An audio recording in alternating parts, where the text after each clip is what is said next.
Morning, my name is Chris Allen with Youth Pledge for Employers. I'm delighted to be joined by Jade Hall, a trustee at Stepping Stones. Hello, Jade. Hi. Hey, thanks for giving up your time to speak to me this morning. And I guess my starter for 10 question has to be, can you tell me a little bit about Stepping Stones and what they do? So Stepping Stones is a charity for adults with learning disabilities. And so predominantly they're a daycare centre for adults that can't work for one reason or another. And so the main activities that go on during the daytime are sort of related to art, cooking, music, media, entrepreneurship, and kind of like employability skills and life skills. That's really interesting to hear. And so are those sort of activities run by a central team? Do they have people come in and sort of, teach some of the classes and that kind of thing? What kind of sort of staff roles are behind the organisation? So we have a site manager called Roger, and he's lovely. So he makes sure that the charity and the centre runs accordingly on an everyday basis. There's an assistant manager called Sarah, and she helps Roger out if Roger's workload's quite busy or if he needs time off for one reason or another. Then there's a senior tutor called Carol, so majority of the activities are run by tutors, but we have one role that is a senior tutor, which is just a little bit more senior. Because they just have a little bit more authority because they just and more responsibility really. But for each subject there are tutors. So we have a tutor for cooking, sort of like music media related, in the art, and as part of Stepping Stones as well, we also have an allotment. So one of the tutors is sort of more related to managing the allotment. Okay, it's really interesting to hear. It's brilliant to hear about, as you say, the diverse range of people, activities, and it all goes together, sort of giving that, as you say, the daycare provision a lot of different uses, different people interacting in, which obviously is only going to be really good for the people going. And from your experience, I introduced you as a trustee. If some young person's watching this video and they don't know what a trustee for an organisation does, how would you explain your role? So as a trustee, so what it is that with business companies and charities, they're just sort of structured differently. So with a business, you would have you can have a board, a chair of boards, but predominantly you have a CEO and they can make all decisions for a business. Whereas for a charity, there has to be a group of individuals that make a decision, and that is a board of trustees, because it's about making a fair decision for the organisation, and it's not just one person dictating its decisions. So that's kind of like what a trustee is. It's a voluntary position, you're not paid for it, but it's just that you're a sounding board for an organisation that wants reassurance that the management are doing the correct job. It's really interesting to hear, and you don't have to mention exact examples here, but to give us an idea, what kind of decisions as a trustee, are you involved in making for the charity? So a lot of the time it's kind of like looking at the financial accounts, just sort of like making sure that the books are all balanced and that the income isn't exceeding the spend. Yeah. But it's also about just like, because with Stepping Stones, so I've joined 3 years ago, and since then there's been some changes because the founders have like retired, and the trustee board has also changed. And with that, we've sort of taken Stepping Stones into kind of like a different direction than what has gone on in the past. And so what it is that so some of the decisions we make are kind of like, how do we want Stepping Stones to be part of Norwich in the future? And it's kind of sort of like future proofing the charity in so it lasts for another 20 years or so, just so it Yeah. keeps going for as long as possible. And it's also about just kind of like hearing, so Roger will kind of give us reports about what's been going on, and you just sort of you just listen to what's gone on, and you can give feedback, and just sort of, and also as well, it's kind of like if Roger needs to like spend a certain amount of money, he would then come to us and be like, is it okay if I do this, this and this? And we'll be like, for what reasons? And he presents his case, and we make a decision that we all agree upon. Okay, and you talked a little bit about the future there, and if you were going to have some young people come into Stepping Stones, based on what you've seen with the organisation and your experience, what kind of personality traits and soft skills would help them and serve them well working within Stepping Stones? I think being a social person, like you don't necessarily need to be an extrovert at all, but it's just that some of the students just don't have the capability to talk. They just communicate in a different way, and that can be Yeah. through sort of just through suggesting things with their hands, or sort of mumbling, or through assistive technology. So I think being somebody that is sort of like sociable, or is kind of like, or it doesn't mind asking questions, to just sort of try and get them to communicate in a different way.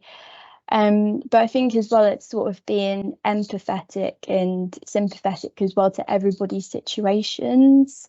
And that goes a long way as well, if like to have empathy skills, to just to get on with people generally, because like I feel like with from my own work experience, it's how a lot of a lot of what you do on an everyday basis is all going into IT and AI.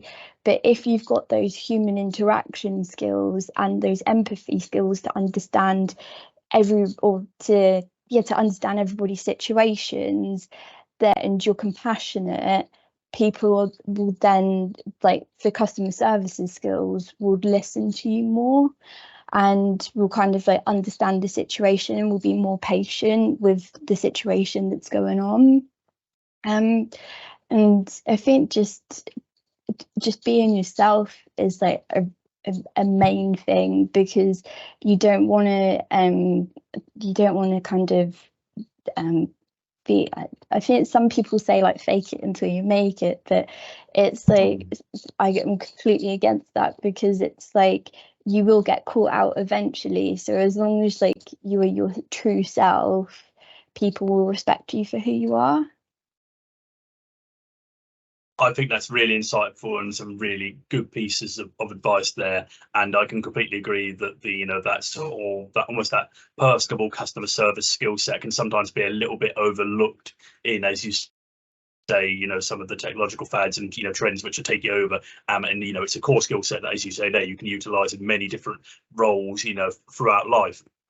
And it sort of leads me quite well on to my next question, really, Jade, which is sort of, on a sort of day-to-day basis within Stepping Stones, for the staff, what do the good days look like, and what do the challenging days look like? Um, ooh, I think the good days are probably when everybody is really happy, and the kind of like the just that everybody's all Mm. getting on with each other. The kind Yeah. of like the students are all, nobody's sort of grumbling with each other or having any Yeah. arguments, because it's kind of like Stepping Stones is kind of like, it is sort of like a family, because it's a safe place where all of those individuals can go without any judgment or anything. And in a way, it is a little bit like school, but it's not without all of the pressures that you have before 18. And so they are quite a close knit group, and occasionally they probably will bicker with each other.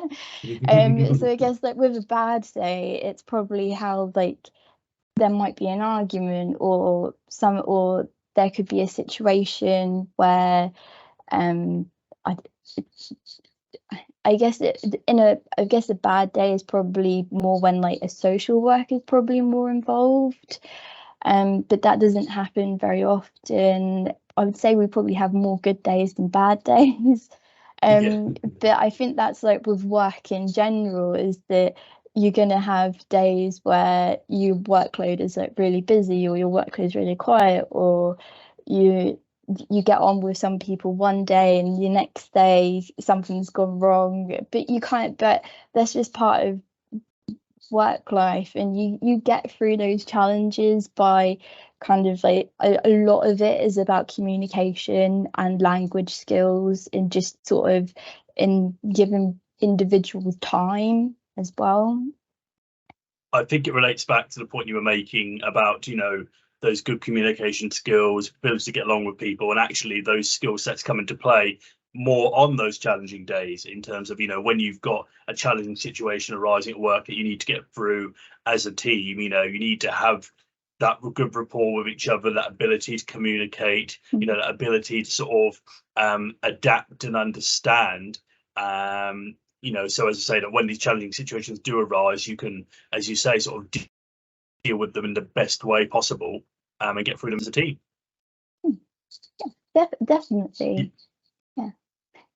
Yeah. And sort of it leads me on to our sort of next question, really, which is sort of, if a young person wanted to come in and sort of, I say, do some work within Stepping Stones, what, from your opinion, would be like, the best parts of the job, the motivators? What's the thing that will make them, come into work and be like, oh, that was a really good day's work? Oh, I I think when so if they were say if they was going to do some like volunteering with the Yeah, charity, it's more about kind of like going into the centre and just making somebody's day, really, like that you've like listened to them, or that you've kind of yeah, respected them as an individual. Because sometimes I think that like Stepping Stones is very respectful of everybody, but I think wider society in general, sometimes people overlook those individuals or put them to one side because of what has gone on in the past. And so if you just say hi to a few of those students, and you just sort of like ask how they're doing, or like what are they up to, and you get involved with what they're doing. So say if they're in the art room or in the kitchen, just having conversations with them and interacting with them is really worthwhile, and it kind of makes you feel like you've given back to society in a way. And I think that's kind of like the most rewarding thing, is like when you've spent a day in the centre. um but it's also, I'd also say like the food as well, because yeah, because at lunchtime, so some of the students always prepare lunch for everyone, and it's always it's always like a healthy option. And it's just like, instead of having dinner in the evening, it's all lunchtime together, and it's just that yeah. everybody's all eating the same thing, and can just like, it's just a conversation starter as well. But yeah. Yeah, no, I completely understand that, and I think, as you said there, it's those maybe little things that you don't actually think about, like that, which when you get the direct experience in it, they are the things that make your day. As you say, whether it's sort of, sitting down, having a meal with someone, and you say hearing about their day and stuff, it can be the little moments like that, that, as you say, you come back and you're like, you know what, that was the highlight of my day, as opposed to, things that are, you maybe think are more the core part of the job. Mm, yeah. And it leads me quite well onto our last question, really, Jade. And I've asked this to all the people I've done these Employer Talks with, which is, if you could go back and speak to a younger version of yourself, taking into account maybe things you've experienced and learned with Stepping Stones, what's the one piece of career advice you would give to your younger self? Ooh, don't be so anxious, because I think the thing is like I, I I think the thing is that a lot of it's just a human thing, is that you kind of worry and plan what's like going to happen or what you think is going to happen. And Yeah. yeah, it's just like, don't care what anybody else thinks. Like, do what you think is best for you and your well-being and what you want to do with your career, because it's like, because at the end of the day, like, your decisions are what is going to make you you when you're older and when you're working and when you're getting paid. Yeah. And yeah, just like, I think the thing is as well, is like, when you are younger, or like at every stage of your career, you always you I think, to start with, you always feel like you lack confidence in something, but then once time has gone on, you're really confident. And Yeah. but then as you get older, it's like you then want to go on to the next thing, but then you might lack confidence in some, or work experience in something. But it's just, yeah, don't stress so much. Like, don't worry.